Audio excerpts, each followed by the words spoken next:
Hey,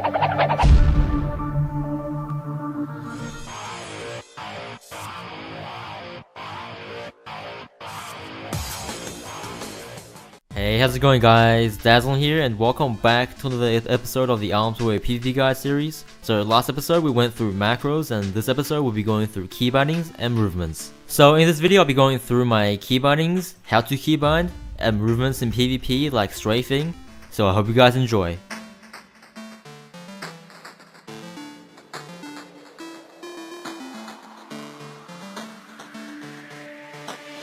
Alright, so today I'm going to be starting off with a quick tutorial on how to strafe in PvP, or just strafing in general. So if you're new to the game and you don't strafe in PvP, I highly recommend you start strafing, because it allows you to move side to side at maximum speed while still facing your target. So to strafe is pretty simple. By using the default keybindings, all you gotta do is hold down your right mouse button and click either D to go right or A to go left. Okay, so after you've mastered strafing in PvP, now it's time to do your keybindings. So to keybind, it's pretty simple. All you have to do is you press escape to open up the game menu, and over here you can click on keybindings and it will bring up this interface. And in this interface you can customize your movement keys, chat, action bar, multi-action bar, targeting, interface panel, miscellaneous, camera, target markers, vehicle controls, and add-ons. Now all of these might sound really confusing, but today we will be only focusing on movement keys, action bar, multi-action bar, and targeting. So starting off with the movement keys, as you can see my keybind is pretty much the same as the default keybinding, except that there's one small difference, and that is I don't have my turn left and turn right bounded. So the whole reason why I don't have turn left and turn right bounded is because keyboard turning is really slow compared to turning with your mouse. So here is an example. So I would turn left with my keyboard by pressing A, and this is turning right by clicking D. And now I'll be steering my mouse to the right side, which is a lot faster than turning with your keyboard.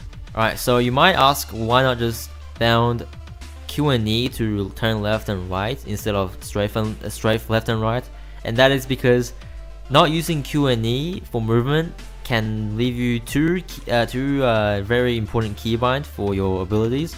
For example, I have E bounded to pummel and Q bounded to hamstring, so I can have easy access to these two while I'm PvPing. And besides, turn left and right is pretty much completely useless, and I don't really get why Blizzard has it in the game anymore. But I guess a lot of players just prefer turn left and right, and I guess there really isn't nothing bad about it because you can still strafe by holding down your right mouse button, but I just feel like it's a lot better to strafe left and right with A and D. Okay, so after we finish with the movement keys, let's move on to action bar. So the first list over here is your default action bar on the bottom. So it's the first row here, which as you can see I have bounded 1, control 1, 2, control 2, 3, 4, control 4, 5, control 5, 8, and the dash sign and the equal sign. Okay, so this is where my macros come in, which you probably have seen in my previous video. So one of you guys actually suggested that I put a control shift modifier into the macros so I don't have to do separate keybinds for it. Now the whole reason why I don't do that is because I do like the look of having my action bars filled up, and instead of having like a bunch of blank spaces, I just have it all filled up, which looks a lot better in my opinion. So the only thing you have to worry about is action bar 1 to action bar 12 for the first row over here. And after you've done that, you can move on to your multi-action bar. Now I am not saying that my keybindings are the best, so if you don't have these macros, then you definitely don't want to keybind control 1 here and control 2, because it does kind of interfere with when you're in like a vehicle or something, and the keybinding will be still 1 and control 1, which does get kind of annoying sometimes, but the chances of you being in a vehicle is quite low, so it doesn't really affect that much. So after you're done with the action bar, we are moving on to the multi-action bar, which over here, as you can see, we have bottom left action bar. Now this is the one on the bottom left right here, which as you can see have R, control R, alt R, E, Shift E, Alt E, 6, Alt 6, Q, Shift Q, Alt 5, Alt Shift 5. Now, this is my key bindings for different macros. Now, once again, if you don't have these macros, you don't have to do it like my key bindings. And over here we have the bottom right action bar, which is the one over here, the bottom right one, and the right action bar is the ones on the side, right here. The right action bar 2 is the one to the left of the right action bar. So as a beginner, you don't really have to do a bunch of complicated macros. All you have to do is just get your keybind down and just get used to it. Then you can start modifying things, changing things up a bit to how you can improve on your gameplays. Now, I do strongly recommend you guys recording your arena gameplays if you can record, because after looking back at those clips, you can see what you did wrong and you can go back to it and you can fix your mistakes and you won't lose to the team that you lost to next time. So after you finish your multi-action bar key bindings, you want to move on to targeting, which the first thing you see should be target nearest enemy, and it should be bounded to tab. Now, you can keep it as tab, but for me, I personally prefer it to be target nearest enemy player, especially when in like PvP situations, for example in arena or battlegrounds, and you're fighting a demo lock, and demo locks have a lot of pets, like a lot of pets, or even a hunter's pet.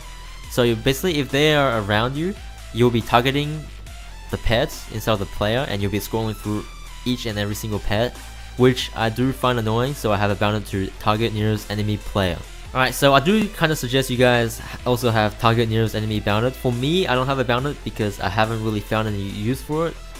For example, if I do want to kill the pet, I can just click on it. It doesn't take too long to click on it, but it can be more efficient if you just have like key bindings for it. And another quick thing that I want to do is your camera key bindings. Now, I have zoom in and zoom out bounded to up and down arrow is because scrolling up and down, my finger often touches that and it kind of ruins my camera settings. So I do prefer to have it bounded up arrow and down arrow. So after learning how to keybind, you might ask, why do I need to keybind when I can just click on it with my mouse? It's simple. Instead of clicking on your mouse, you have to drag your cursor all the way from here, like the top of the screen, all the way to the bottom and click on it. That takes way too long. Instead of doing that, you can just click the number 1 and you can cast that ability. Alright guys, so that's gonna be it for this video. If I said anything wrong in this video, please let me know in the comments below so I don't spread any false information. And next week we'll be taking a look at add-ons, and that should be the end of our Arms Warrior PvP guide series. Now I do think I should make a full-on guide, and that way I can also cover some stuff that I didn't cover and give you guys an update on the talents, for example, and Azerite stacking and all the other stuff. So anyways, until next time, peace out.